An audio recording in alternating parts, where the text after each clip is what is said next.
Do you want to boost the heating output of your radiators without actually touching the central heating or the valves themselves? Well, today on Fix It with Fowler, I've got 3 different methods to help you improve the output of these radiators. And the best thing is, the first method won't cost a penny.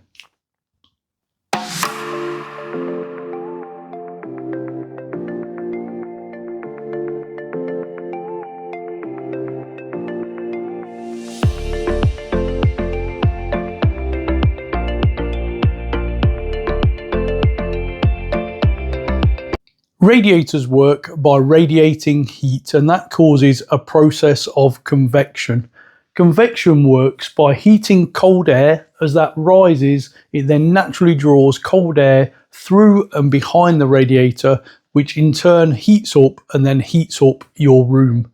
Now, if you've got anything restricting that airflow, like furniture that is up close or against a radiator, the first thing you should do is move that away and create or improve the airflow.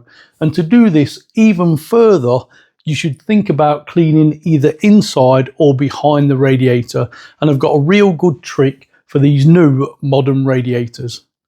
These modern radiators are encased in a boxing that covers the outside of the radiator. So before you can clean inside them, the first thing you're going to need to do is remove this casing. Now, this is really straightforward. It just clips on to the radiator. It can be quite difficult to remove.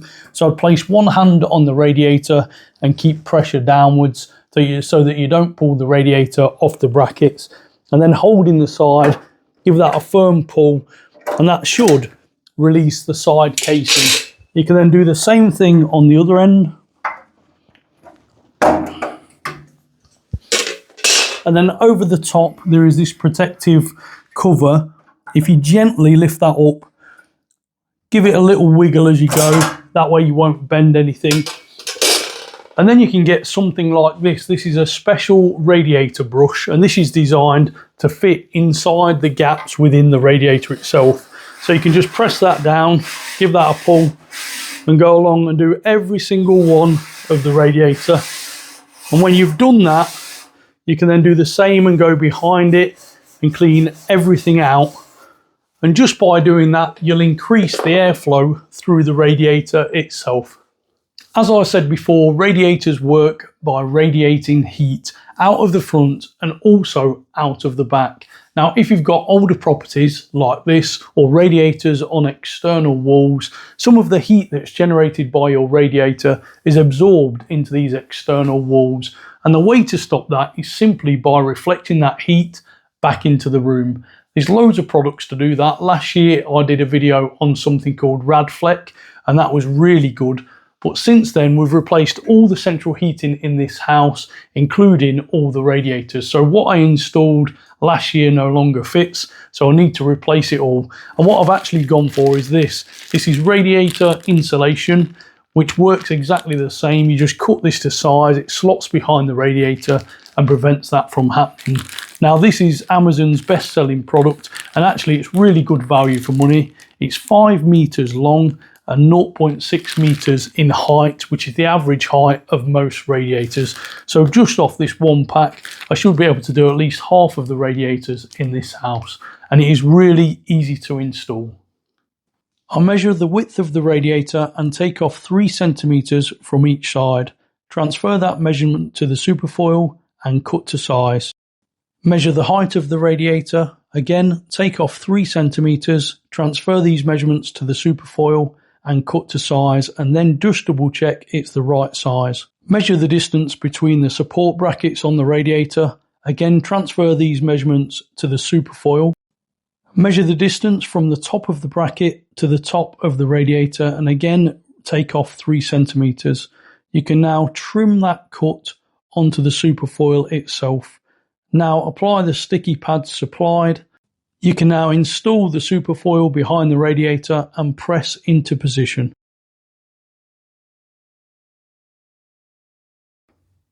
So that is the superfoil all installed and behind the radiator, and it's virtually invisible unless you go looking for it. So that is a really good, cheap way to improve the output of your radiators. But on to the third and final way, and that involves spending some money. So these radiator fans available, I've chose the top two on Amazon. This one here, the Boost XL, that sits on top of the radiator. You can charge that and move that around to each radiator depending where you want it. And then there's these ones here. These fit actually underneath the radiator. Again, they're virtually invisible, but these need to be plugged in and these operate automatically. To see how effective these radiator fans are, we're going to be testing them using this top-on thermal imaging camera that simply plugs into your phone. And by using this, we'll be able to see the heat output from a standard radiator compared to one with these fans installed. So we'll start with testing this Smart Air Boost XL. This Smart Air Boost XL works with these fans, and they simply draw the air through the radiator and then in this case blow it out into the room, which should heat the room up quickly. Now, even though it has got 6 fans, it costs less than 1p an hour to run, which is pretty good. So a standout feature for this is that you can just plug it in, charge it up. Once it's charged, you can then unplug that and move that around and put it on any radiator in any room. And it doesn't need to be near a plug socket. So this has got a couple of functions. The first switch here dictates whether it's on automatic or manual. What that means is if it's on automatic, once the radiator heats up to 33 degrees or above, then these fans will start automatically.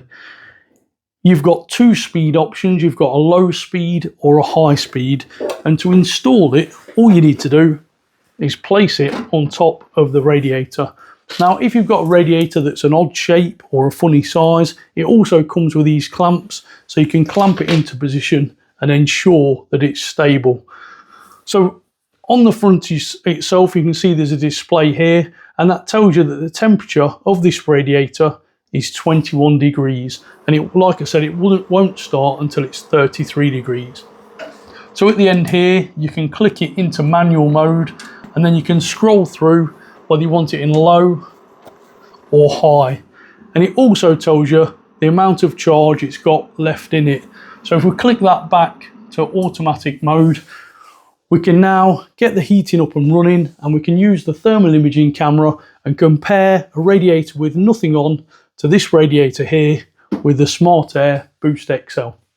The Smart Air Boost XL radiator heats up quicker due to the heat being trapped within the radiator. The standard radiator, the heat tends to go straight up the wall and heats the wall itself. The Smart Air Boost XL pushes the heat out into the room.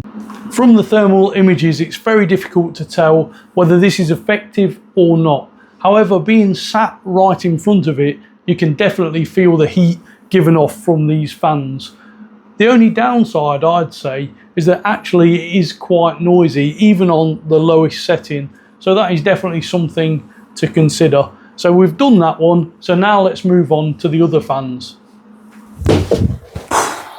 Have you subscribed to my channel? Well, if not, why not? You are missing out on loads of great DIY content, all designed to give you the skills and knowledge to carry out these jobs yourself, but most importantly, to save you money.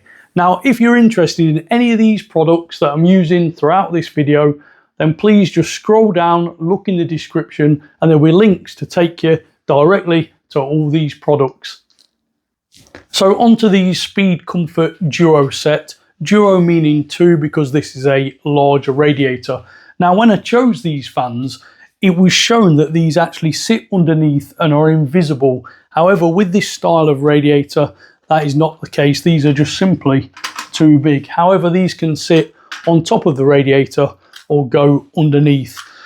Now, if you've got a thinner radiator like these, you can actually take these off and turn these around. These are magnetic brackets, and that's how these fit underneath the radiator.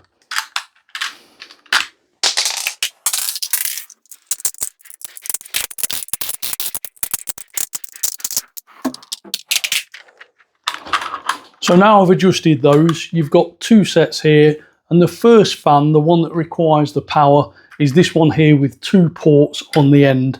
So that will sit that way, and then in between there is then just this simple linking cable. So I'm going to plug that in first to make it easier once this fan is installed. So to put this underneath, you just get these magnets and it literally just magnets into position like so. You can then link it to the next bank of fans. And then that just sits exactly the same.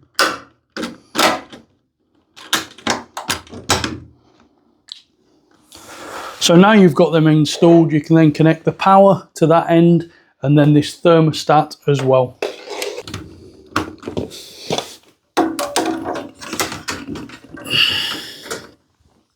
Again, the thermostat is magnetic and that will just clip onto the back of the radiator. Make sure you don't put it onto any of these blanking plates because they won't get very hot. And again, then you can just feed the cable behind the radiator so it's not as visible. And then the final stage is to install the power. Again, that just plugs into the same port at the end, and then you can just get that and plug that in. So once you've got that installed, this acts exactly the same as the last set of fans. It will only come on when the radiator is up to temperature. Once it reaches the right temperature, these fans will come on and continue to run until you either turn it off or the radiator gets cool. The radiator on the left with the speed comfort fans installed heats up quicker than the standard radiator. That ultimately means it will heat up your room quicker with the fans installed.